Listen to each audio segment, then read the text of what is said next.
So Georgina, why did you move here? Well, we moved here originally because my daughter plays polo, and there is a fantastic polo club here in Midhurst called Cadre Polo Club. And so we came about 4 summers ago with the horses and got to know the area pretty well. And then I was looking for somewhere initially to rent so that we could be down here more in the summer. And I had my eye on the King Edward VII development because it's very close to where we keep the horses. And in the end we decided it would be nicer to buy, especially once I'd seen it. And I bought a small apartment 2 years ago.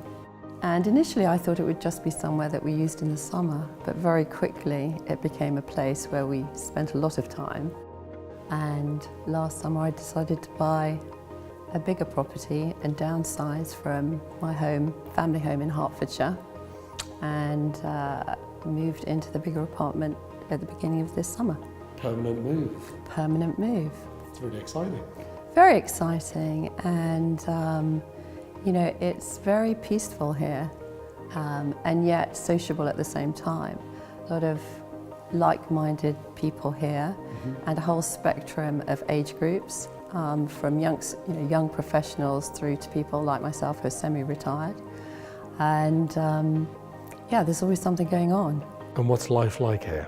Life is actually fantastic. If you like the outdoor life, you know, there's beautiful walks. We're right in the middle of the South Downs. It's an area of outstanding natural beauty, and as well as the walking, you know, there's lots to do because we're close to the coast and we're not that far from Haslemere, so easy to get into London.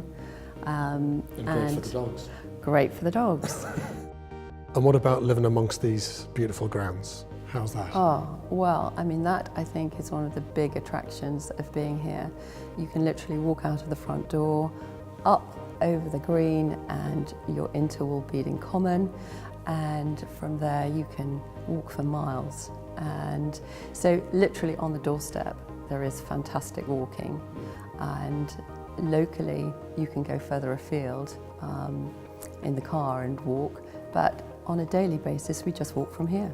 And because I'm a terrible gardener, it's nice to know that somebody else is looking after the grounds. Yes, so what we've got here is this beautiful formal gardens which are, you know, based on the Gertrude Jekyll original plans, and then a bit further on you've got the meadows and the woodland and the common, and you can walk down to the River Rother, and it's beautiful. It sounds like you've just kind of blended in perfectly with it. It's been actually liberating. You know, you go through all your stuff from, you know, I'd lived in the family home for 22 years, big sort out, and you come to somewhere new and declutter your life. Yeah. And yeah, it's got everything going for it. I would recommend it.